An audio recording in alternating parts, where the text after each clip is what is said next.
The growing importance of intercultural communications. Before examining strategies to overcome intercultural obstacles, let's take a closer look at globalizations and the trends fueling it. This chapter have 5 learning objectives. The first one is understand globalization and its key trends. Second is define culture and its key aspects, including 5 cultural dimensions. 3 is explore ways to communicate better across different culture. And then the 4th one is understand ethical challenge in diverse cultural settings. The last one is gonna be explain the pros and cons of workforce diversity and ways to enhance communication in diverse workplace. Markets go global. To succeed in today's interdependent global village, multinational companies capitalize on two opposite approaches. On the one hand, they introduce new products in new territories. On the other hand, they localize their offering to match each market. Major trends fuel globalizations. Several trends fuel global expansions, including favorable trade agreements, an emerging global middle class, growing reach of information and communication technologies. Domestic workforce is becoming increasingly diverse. Lured by the prospect of peace, prosperity, education, or a fresh start, people from many cultures are moving to countries promising to fulfill their dream. As we seek to accommodate multi-ethnic neighborhoods, multinational corporations, and an intercultural workforce, we expect some change to happen smoothly. Culture and communication. Culture refers to the shared belief, values, customs, tradition, language, and social practice of a particular group or society. It encompasses the way people in that group perceive and interpret the world, as well as how they express themselves and interact with others. Communication, on the other hand, is the process of exchanging information, ideas, thoughts, feelings, and messages between individuals or groups. Culture and communication are closely connected because culture significantly influences how people communicate. The next one are characteristics of a culture. Every country or region within a country has a unique common heritage, joint experience, or shared learning. However, first we must understand some basic characteristics of a culture. Here are some of them. The first one, culture is learned. This means that rules, values, and attitudes of a culture are learned and passed down from generation to generation. The second one, a culture are inherently logical.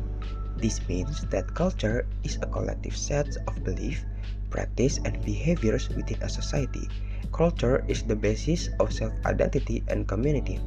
Culture is the basis for how we tell the world who we are and what we believe. The fourth one, our culture combines the visible and invisible. To outsiders, we may act those things we do in daily life and work are the most visible part of our culture. On the surface, we recognize numerous signs of culture, including the words we use, our body language and gestures, the way we dress, and outward behavior. And the last one, our culture is dynamic. Culture is constantly changing and evolve over time.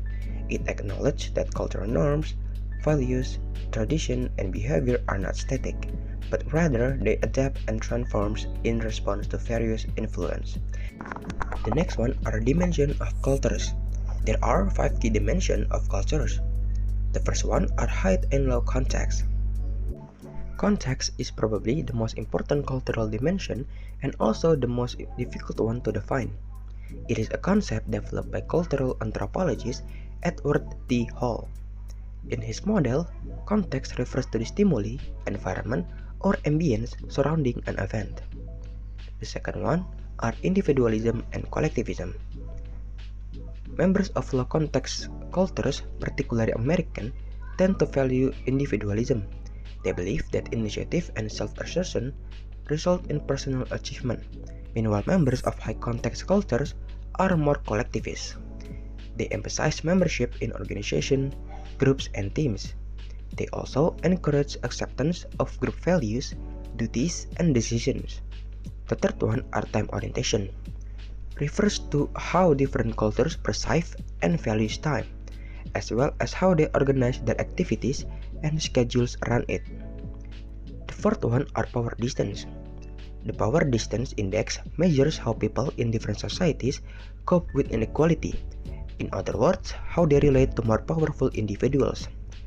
The fifth one are communication style.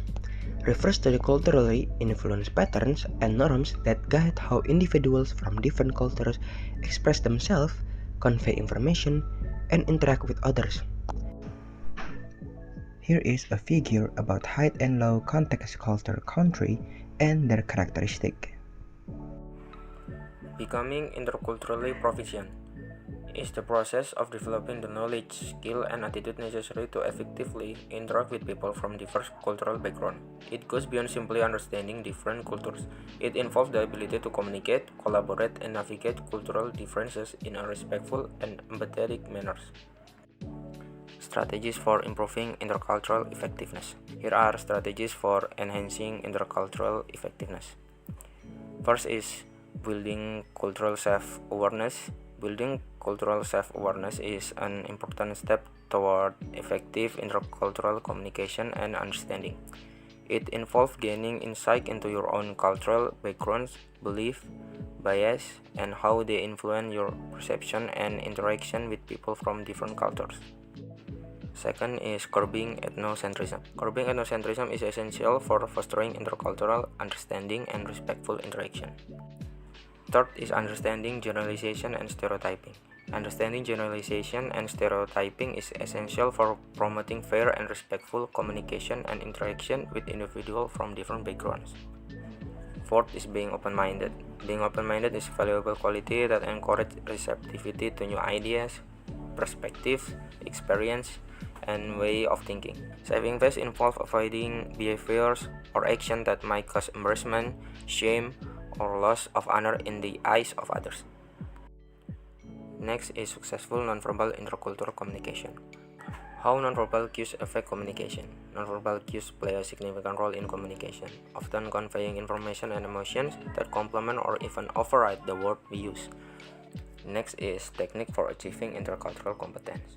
For improving effectiveness and achieving intercultural competence, one expert, Mr. Hammer, suggests that three processes or attitudes are effective. Descriptiveness refers to the use of concrete and specific feedback. Descriptive feedback is more effective than judgmental feedback. For example, using objective terms to describe the modest attire of Muslim women is more effective than describing. Next is how technology and social media affect intercultural communication. Technology and social media have transformed the landscape of intercultural communication, making it easier for people from diverse backgrounds to connect and exchange ideas. Next is improving conversation in intercultural environments.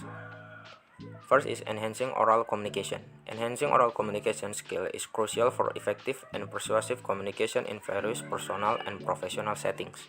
Second is improving written communication. Improving written communication is crucial in various aspects of life, from professional email to academic paper and personal correspondence. And the last one is culture and ethical business practice. There are three things for business to do the culture and ethical business practice. The first one is doing business abroad. As the company is going global, it means that ethics is on the test. Companies should show their best ethics so the other will impress and leave good impressions for the company. The second one is deciding whose ethics to follow. In Indonesia, there is a proverb says, "Bumi dipijak, di situ langit dijunjung." It means everyone should respect everything wherever they're at. And the last one is gonna be ethical decision making across border. This is how you broaden your view, embrace transparency, and set the boundaries. Also refuse business if option violates your basic values. That's it from our video. Thank you so much for watching. Have a nice day.